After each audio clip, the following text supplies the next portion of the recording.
Hi everyone, कैसे हो आप सब। आज की इस वीडियो में आपके साथ अपना नॉर्मल डिलीवरी एक्सपीरियंस शेयर करूंगी। ये मेरा फर्स्ट बेबी था और मेरे बेबी का जो वेट था डिलीवरी के टाइम वो था 3.2 kg। तो आज की इस वीडियो में आपको बताऊंगी कि मुझे पेन कब शुरू हुआ और कितना पेन था और हॉस्पिटल में मेरे साथ क्या क्या हुआ। तो वीडियो को पूरा एंड तक जरूर देखना और ये वीडियो न्यू मॉम्स के लिए काफ़ी ज़्यादा हेल्पफुल होने वाली है, क्योंकि ये वीडियो आपको मेंटली प्रिपेयर होने में हेल्प करेगी। तो शुरुआत ऐसे होती है, जब मेरा लास्ट मंथ चल रहा था, जब 9 मंथ मेरा जब शुरू हो गया था, तो मैं काफ़ी ज़्यादा डरी डरी रहती थी। मेरे अंदर बहुत ज़्यादा डर था कि डिलीवरी मैं कैसे करूँगी, ऑपरेशन से डिलीवरी होगी या फिर नॉर्मल में कर पाऊंगी या नहीं। बहुत ज़्यादा मेरे अंदर फेयर था। और जो भी न्यू मॉम्स होती हैं, जैसे आप लोग भी हैं, अगर माँ बनने वाली हैं, तो आप भी इस चीज़ को फेस करती होंगी। तो लास्ट मंथ में फिर उसके बाद क्या होता है कि मैंने और हम मेरे हस्बैंड ने प्लान किया कि इस बच्चे को हम ऑपरेशन से डिलीवर करते हैं, क्योंकि मैं बहुत ज़्यादा डरी हुई थी। तो मेरे हस्बैंड को लगता था कि मैं नॉर्मली इसको नहीं कर पाऊंगी। उसके बाद में 21 मेरी जो डिलीवरी हुई है वो हुई है 19 अप्रैल 2026 को। हम ऑपरेशन की डेट लेते हैं 21 अप्रैल, 15 दिन पहले डिलीवरी से। 21 अप्रैल की मेरी डेट होती है ऑपरेशन की। उसके 2 दिन पहले मुझे पेन शुरू हो जाता है। सुबह मॉर्निंग में मुझे पेन शुरू होता है, सुबह 7:45 बजे। एक दिन पहले मुझे बिल्कुल भी रियलाइजेशन नहीं होता है कि नेक्स्ट डे मेरी डिलीवरी हो जाएगी। तो पेन ऐसे होता है, बैक से पेन शुरू होता है, थोड़ा थोड़ा पेन बैक में होता है, फिर पेट में थोड़ा थोड़ा माइल्ड पेन मुझे हो रहा होता है। और मुझे वॉशरूम आता है, मैं जाती हूँ फ्रेश होने के लिए। फिर उसके मैं फ्रेश नहीं हो पाती हूँ, फिर मैं आ जाती हूँ, फिर वापस मुझे पेन शुरू होता है, फिर मैं वापस वॉशरूम जाती हूँ। ऐसा मैं 2-3 बार करती हूँ। तो मैं ये सोचती हूँ कि यार ये क्या हो रहा है मेरे साथ में। फिर मुझे लगता है कि ये मुझे लेबर पेन शुरू हो गया है। मैं रियलाइज करती हूँ कि ये लेबर पेन है मेरा। उसके बाद में फिर मैं अपने हस्बैंड को बताती हूँ। 9 साढ़े 9 बजे मैं अपने हस्बैंड को बताती हूँ कि मुझे लेबर पेन शुरू हो गया है।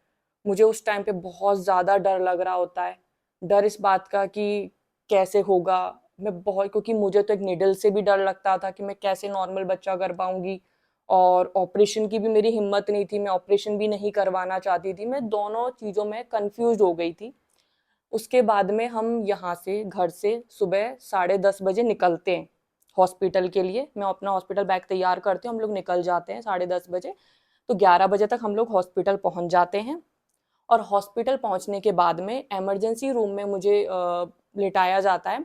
तो वहाँ एक नर्स आती है, वो मेरा सर्विक्स चेक करती है। अपना 2 फिंगर्स डाल के वो मेरा सर्विक्स चेक करते हैं कितना डायलेट हुआ है। तो ये हॉस्पिटल की प्रोसेस होती है। तो जब वो चेक करती है तो उसे पता चलता है कि मेरा जो सर्विक्स है वो 2 सेंटीमीटर तक डायलेट हो चुका है।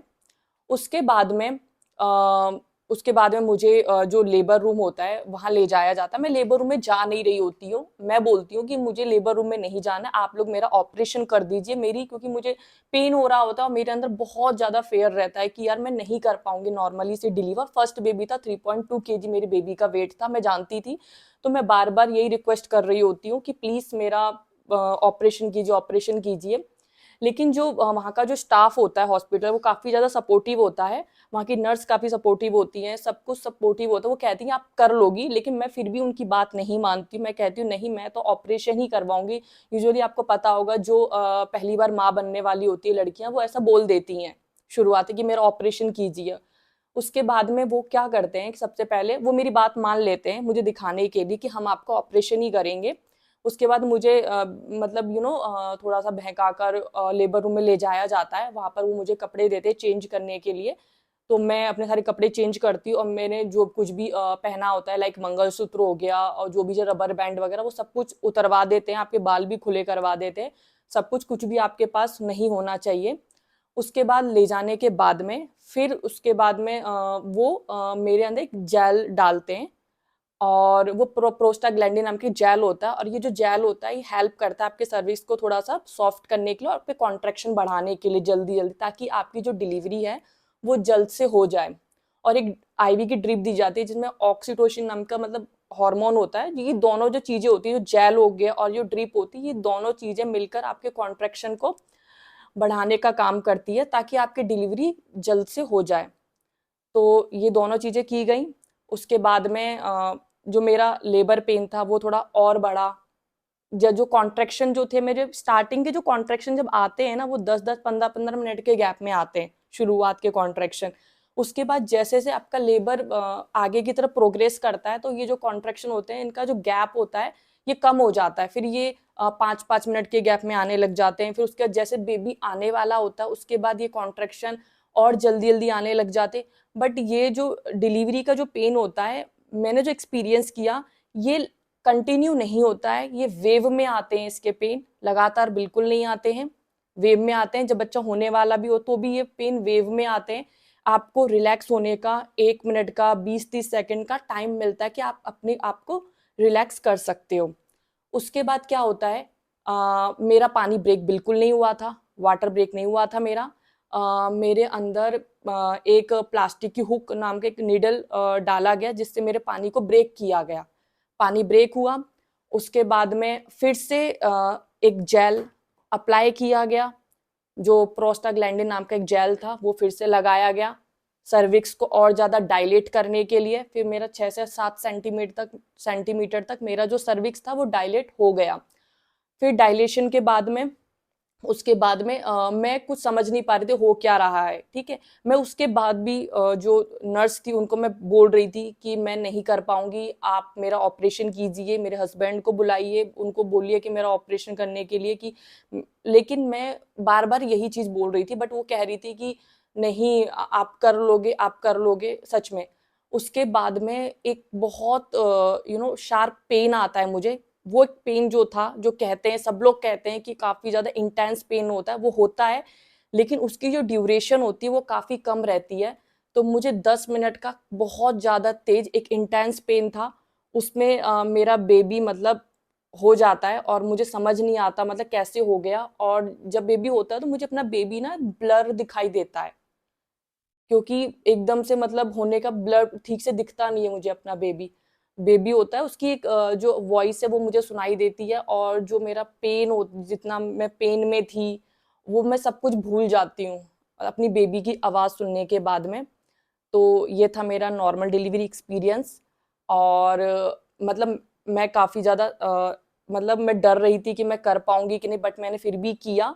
तो मैं यही कहना चाहती हूँ इस वीडियो में कि आप पॉजिटिव रहिए, डॉक्टर की एडवाइस को फॉलो कीजिए, और घबराने की बिल्कुल ज़रूरत नहीं है। इसका जो पेन होता है वो एक वेव में आता है, और जो लास्ट में जो बेबी होने के टाइम पे जो इंटेंस पेन तब होता है, बट उसकी जो ड्यूरेशन होती है वो काफ़ी कम होती है। अगर मैं कर सकती हूँ तो आप लोग भी कर सकते हो। मैं तो इतनी सेंसिटिव हूँ कि मैं निडल से भी डरती थी। तो मेरी जो डिलीवरी है 6 से 7 घंटे में हो गई थी। सुबह 8 बजे मुझे पेन शुरू हुआ और 3 बजे दोपहर में जाके मैंने अपना बेबी डिलीवर कर दिया।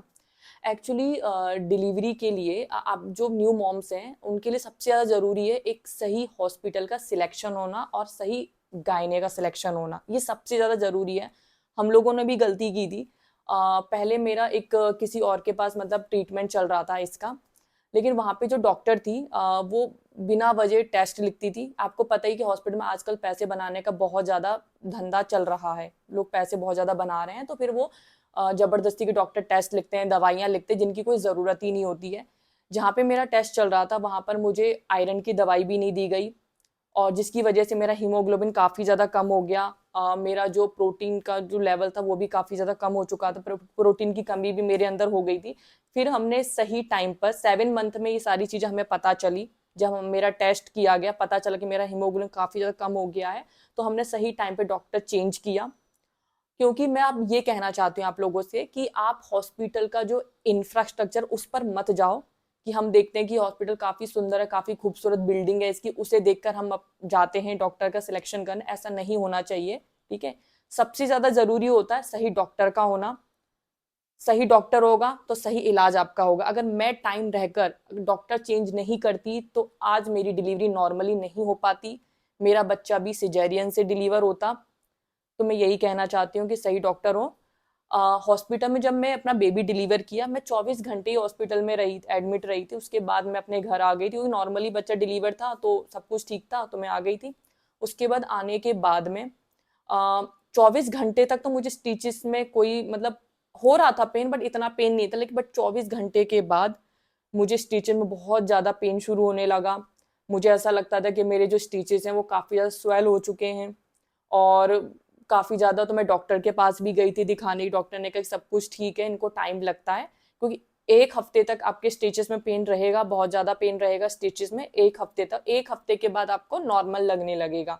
तो ये नॉर्मल है, और मेरी 1 या डेढ़ महीने में मैं रिकवर हो गई थी। खाना-पीना अपना नॉर्मली मैंने लिक्विड फॉर्म में ही अपना जो खाना था वो लिया था, सॉलिड मैं बिल्कुल नहीं खा रही थी। ड्राई फ्रूट्स वगैरह मैं नॉर्मली ले रही थी, जैसे कि पपाया वगैरह थोड़ा बहुत, और दलिया, ओट्स, ये नॉर्मली मैंने खाना 1 महीने तक।